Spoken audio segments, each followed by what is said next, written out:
My name is Mark Monaco. I work for the City of Missoula Police Department. I've been a police officer for 24 and a half years. And currently I'm stationed at Sentinel High School as their school resource officer. I'll be honest with you, at first I really had no idea other than it's a police officer in the schools. So about the first 2 weeks into the school program last year, I finally went and asked my administration, what do you expect out of a school resource officer, so that I can conform to your style of administering education to your students. You know, as far as a police officer goes, I know what to look for. So, but also there's two sides of the fence. On one side of the fence, you have law enforcement, and we have a job to do. On the other side of the fence, there's a school, and their job is education and safety of the students. So I had to figure out how to bridge that, but make it so that it's acceptable for the students and their parents. In the mornings is to greet the kids at the gymnasium doors from the Bancroft side, on the auxiliary gym. And so I will hold the door open for them, and I will greet them as they come in. And I'll say, hi, how you doing today? How was your weekend? I will usually do, I'll roam around the outside of the school, walking, you know, just checking certain areas where kids might be hiding. Believe it or not, there are a lot of kids that don't want to go to school. Safety of the students is really emphasized to the students from the administration. The whole message of safety is out there because you have to believe in what you're doing, and that parents really, really need to know that their kids are going to be safe. Now, that doesn't take away from the decisions that kids make, so that's why they have me. You know, that's why they have counselors, they have social workers, they have psychologists, they have CSCT, mental health, from Western Montana Mental Health, things that we never had growing up. I didn't realize that I would like working with kids as much as I do, because I get to draw back on all the experiences that I've had as a police officer and personal experiences growing up and lend them to these different situations, because not one situation is going to be the same. So most of the kids that I deal with, probably 90% of them are kids that have adverse childhood trauma. Adverse childhood trauma are kids that may be verbally beat down, physically beat down, or have witnessed very bad things that their crisis could be completely different than ours, but it's affected them in a way of how they make their decisions and how their everyday life is. And we only get to see a glimpse of that for about 8 hours out of the day. A ticket always isn't the right answer. Maybe mentoring is. Kids, just like little itty bitty kids, are sponges. But as they get up to here, so they have this much life experience, we have this much life experience, but they're trying to make decisions as if they're up here. You know, if you want a kid to be resilient, you can't hide the truth from them because they want the truth. Because you got to remember, their brains are not fully developed. They need a direction to go. And that's why I do what I do. And it's actually probably the best job I've ever had within the police department, because I get to make that difference. I've always decided to take the high road because I can't control what they do. I can only control what I do and how I feel. So going in, taking all of that, put it in a bag, and then, you know, stuff that in a suitcase, and I come up to the front doors of Sentinel High School, and I go, here I am. I have no idea what I need out of that bag, but I brought it all.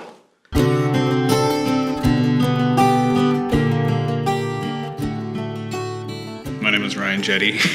I work out at the Humane Society of Western Montana. My job is a pet adoption and welfare specialist. We abbreviate it as PAWS. There's about seven of us on staff. We take care of the animals all the way from intake to adoption. We do a lot of different things, all the way from laundry to feeding the dogs to doing meds to rewrapping and removing sutures. We break down the kennels every day. We try to clean them out, let the dogs out so they can let them outside into the runs so they can play. If there's dogs that are compatible with each other, we try to give them a buddy to play with.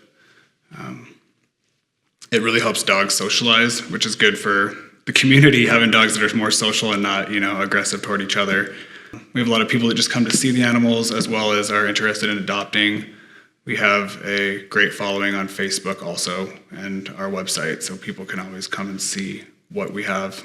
We also have volunteers that will come in and they do a lot of quiet kennel training, fearful dog protocol. So you'll look at these dogs that are completely shut down. Whether they come in from a transfer and they're terrified, or it's just an owner surrender. It's a new place, it's a loud place, shelters can be very scary for dogs.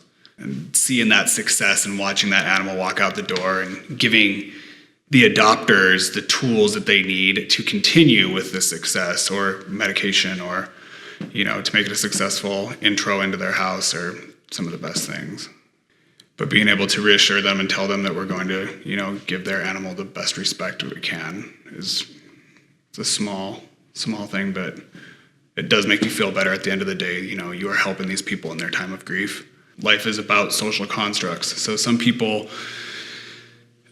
they cry, some other people get angry, but they're bringing the dog to you or the cat to you, and they're trying to make it better for the animal. And rather than look at that as a sad thing, I look at that as a blessing, because we are going to be able to place this animal. We are going to be able to take care of this animal. And I think we get tools we have monthly coffee breaks where we have instructors come in with Reiki or breathing techniques or yoga.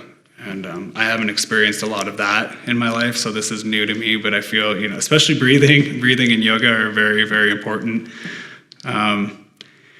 It just kind of helps you center yourself and realize, this is a difficult job, but you look at the end game and you're like, this is what we're trying to do. We have such a great team out there that everybody's always on their best, I feel like focusing on the process and, not being shut down in the very beginning. You get some kittens in and they have worms and they have viruses and, they're blind or, missing legs, and you get really upset, and it's very frustrating sometimes, whether it was an environmental, came from a feral colony, or if it was an abuse case. They're in a safe place now, and the fact that you work at that safe place and you are part of that safe place and you have such an outreach in the community with volunteers and everything, that's what gives me hope.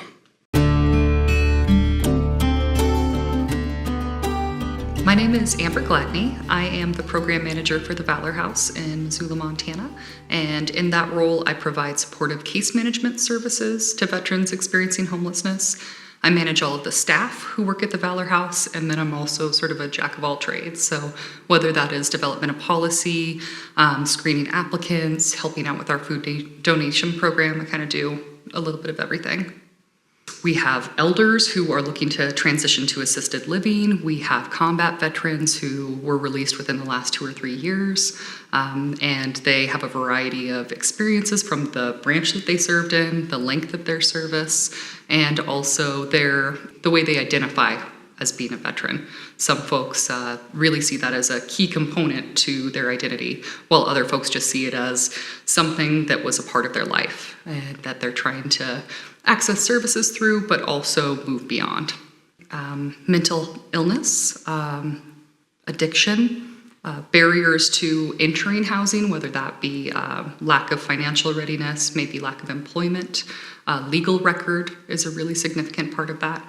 And specifically when I refer to mental illness, some of the things that we see really commonly at the Valor House are PTSD and high levels of anxiety, which oftentimes for our younger vets, they're transitioning out of the service and maybe coming back with a number of challenges that they're trying to cope with, and those can have a significant impact on their ability to maintain some of those day-to-day obligations like work or housing or family relationships. I'm always astounded by the level of commitment social workers have to just doing whatever needs to be done. So I see a lot of my peers as being incredibly heroic in that way. And in the individuals that we serve, they are overcoming incredible odds to really thrive. And every success or every positive step in the right direction, to me, can be heroic. But for me, it's really that soft skill development and that hope and insight that folks get that makes a huge difference. I think that Missoula is very inspired to serve others. One thing that I've heard before, and honestly I couldn't tell you where the report came from, was that Missoula has some of the highest concentration of nonprofits per capita in North America. And I think that just commitment to service really is embedded in the larger community. And whether you're in the workplace or shopping for groceries or interacting with folks downtown, there's a real sense of community and connectedness that I think sets it apart from maybe other communities in the US, and particularly in regards to the experiences of homelessness. I've just been astounded by how much is available and how much people are willing to think outside the box about people's experiences and what brought them to homelessness. I think it's really easy, particularly in the field of social work, to not focus on what you need. And that becomes such a core tenet of our work that we push away taking care of ourselves. And then there's such huge focus to just take care of yourself at another time. So I encourage other practitioners to think about taking care of yourself, doing things that keep you in touch with what you enjoy throughout the day, and to find little concrete ways to keep yourself centered. At first, Kathy Mangan, she taught my classes. They did 2 separate sessions, and she taught us some meditation at first. And there were some people that were hesitant and resistant, and so we did a lot of asking her questions of, why are you doing this? And she would ask us questions. We brought on a staff member who manages the Heroes Therapeutic Outreach Program for the Red Willow. And he let us know that there were these incredible services available not only to our residents, but also to caregivers. And we started exploring that further. Social work is full of exhaustion and emotional challenges. So when we heard that there was the opportunity to access free resources that could strengthen us or help us better understand our vulnerabilities, we were all about it. Being able to be in a community where I have these resources and where they're readily available and where many people use them. It's not like it's a secret, it's a very big deal. I feel like we're fortunate for that. I think Kathy knew she directed us, but she did it in a way to where that we chose the direction we wanted to go, because those were ingredients that she'd already put there. And then we decided, what we wanted to make for ourselves. So in turn, I took out of the class the meditation. Do I do it all the time? No, I've only done it a few times, but it's things that I've done. I've done certain types of that meditation before in the past. And so I'm thinking, great, so this is good, I trust this, because we have a lot of walls up as police officers. If we had more Red Willow classes, we would probably get more out of it. I know that for some of us, when we went in, we were hesitant. You hear things like Qigong or creative journaling, and it seems like I've already got so much to do. How am I going to fit that in? Red Willow really taught us how to make those skills tangible and concrete, and how to incorporate them into our everyday work as well as our space outside of work. We all get compassion fatigue, and it doesn't matter whether you are, all of your dogs were adopted that month. You give so much of yourself that you have to take care of yourself. And I feel like sometimes we're working so hard for the animals and for the people that are coming in and leaving that we forget to take time for ourselves. And so when we have training opportunities like this to learn enrichment for ourselves, it helps us to remember to take care of number one. And I think that as a caregiver of people or of animals, of anything, you need to also take care of yourself. Because if you are not at your best, you can't offer them the best, and ultimately that's what you want. That's what you're trying to do, is you're trying to put your best foot forward. Because I don't know of any other programs there are out there that offer that type of education in that realm of psychology that Red Willow offers. It's a practical, hands-on resource that we all value now, and we all recommend to our friends and those that we care for. So if we all knew Red Willow's name, if we all had access to these types of services, we would be more apt to practice that self-care ourselves. And I think we would be more apt to encourage that act of kindness and love to other people.